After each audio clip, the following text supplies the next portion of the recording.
My Indian name is Eolia, which means great guardian protector. My English name is June Quip, and I was born here in Cheam.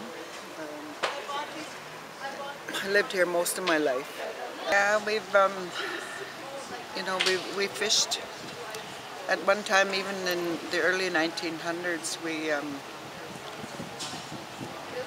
I've seen letters where DFO actually felt that they had no authority over our fishery, and they never did bother us, but somewhere along the line, and I'm not sure where it changed, they decided they had full control of the management of the fishery. But one of the struggles we do have, and we talk about it often, is that they're not really managing the fishery, but if you look back in the history of DFO, they're actually trying to manage us as a nation and more or less restricting us access to the fishery. In the early 1900s, they found out that it was a very viable, economic opportunity for the settlers that came to Canada. So they made it illegal for us to sell fish or use it as an economic benefit. And so we've had this struggle. My dad was one of the biggest fish buyers and fish sellers of the Stolo people. And he provided a big economy for our people while he was alive. And I always risked the chance of being arrested, but was lucky enough never ever to get arrested or charged with buying and selling fish. But over the last few years, in particular since 1992, some of the bands signed a economic opportunity or a pilot sales agreement with DFO, and we went from about 150 days a year down to sometimes 16 to 20 days a year fishing, and a lot of those days weren't even full, like 24 hours. Some of them were 6 hours, 8 hours, 12 hours. So we've been arguing with this and really arguing that DFO hasn't got the ability to manage the fish properly. So that's a big area that we have, and we feel that had they ever included us in the management of the fishery, it might be quite a bit different today. And so now there's a lot of things that are affecting us with our fishery. Number one is the depletion of the stocks, and where Cheam always gets blamed for taking all the fish and selling it.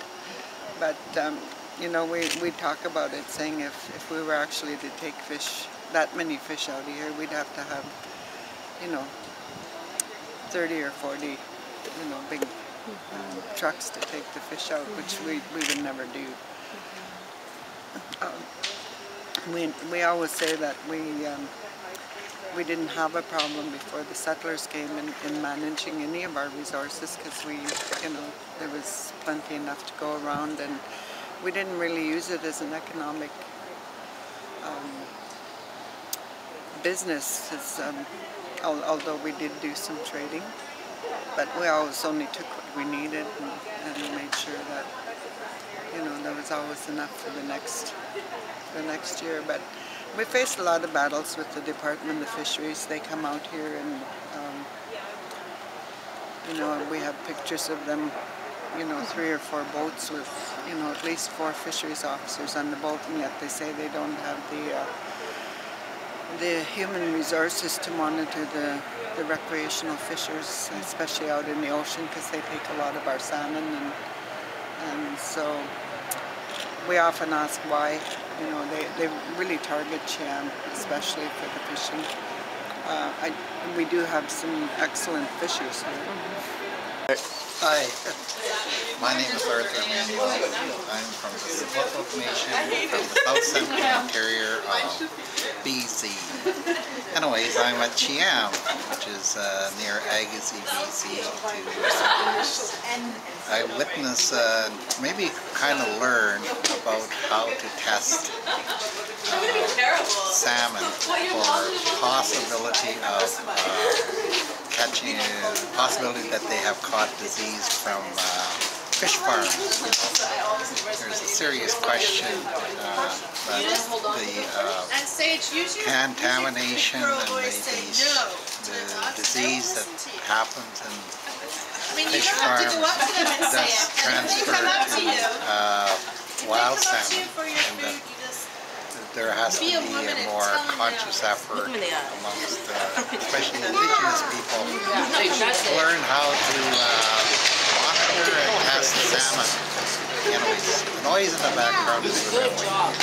Anyhow, so we're here with Alex Morton and Anissa, but anyways, here to learn how to monitor fish, you know, and we were here weighing them, opening them up with sterile tools and little rubber gloves on, and getting different parts of the fish out and putting them in little plastic bags to ship off to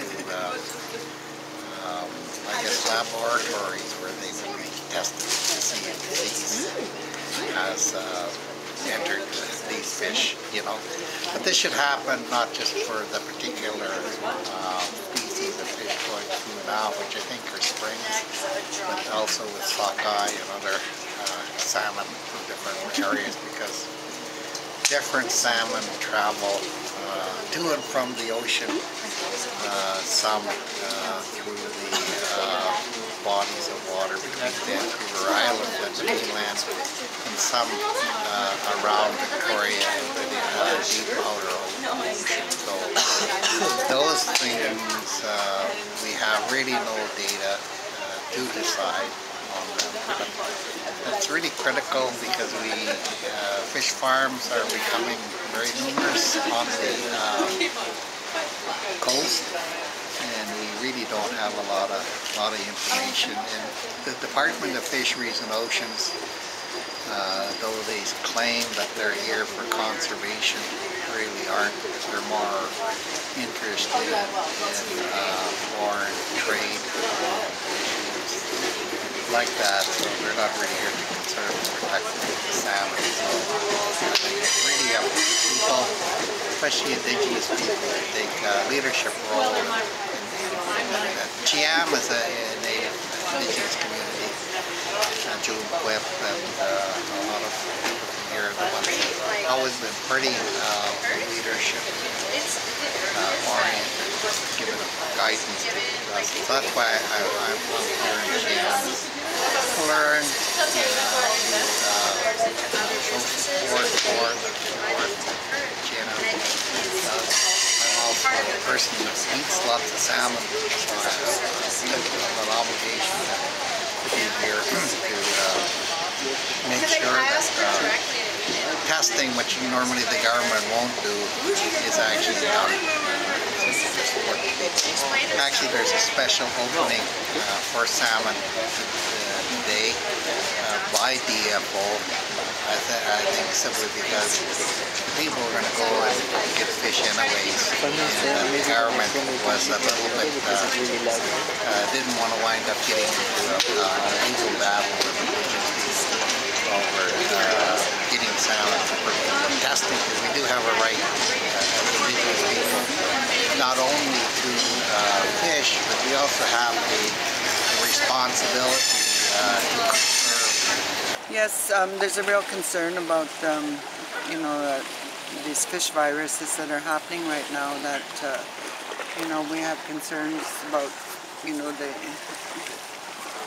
not only the fact that they may deplete the stocks, but there's no, you know, we've never been told that there's any effects to human humans by eating these diseased salmon. We have no idea if there is. They say the health board says they feel there isn't, and they say no known effects, you know, to the humans when they consume the fish. So we just don't know. There was discussion last night at our meeting, and I think we talked about, you know, one of the ladies, young ladies, brought up the increase in, you know, different female surgeries that people go through, you know, and so anyway, we don't know if that's a caused from, you know, maybe eating some of the fish that have a virus. We have no idea. Because I know some of the things that we're looking at with, you know, the diseases that they're showing us right now. We've seen some of these that have started maybe in the late 80s or 90s. You know, that we've already seen these diseases in some of our fish. And so we're actually teamed up with Alexandria Morton to start, you know, educating people about the viruses and maybe finding solutions to, in particular, you know, I think we have to shut down the fish farms in order to, you know, to get rid of the diseases. So. Jim, do you mind talking a little bit about how many fishers have been to court in the past 10 years? And the kind of criminalization? Actually, this is something we face. We've had probably about 50 band members. And it's not so many how many band members go to court, but how many charges they get. But this is something we face quite regularly.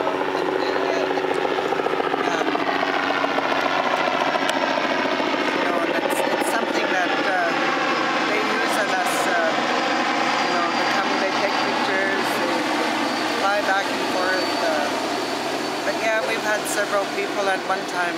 We had 15 people in one court case. Well, several times we've had that many people in different court cases.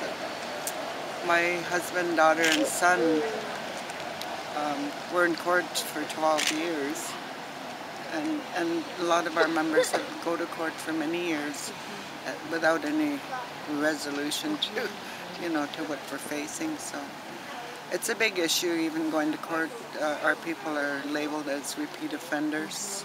They're really pushing for jail time for our people when they get charged with fishing charges. And so it's to a point where, you know, yeah, we have to admit we are repeat offenders, but it has to do with our rights. You know, we never stop challenging you know, the regulations that aren't working, you know, so it's really difficult when we see our people getting arrested.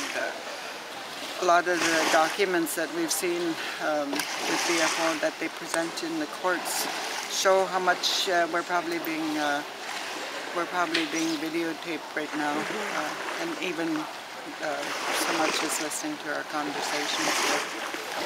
It's a normal, you know, action that DFO does.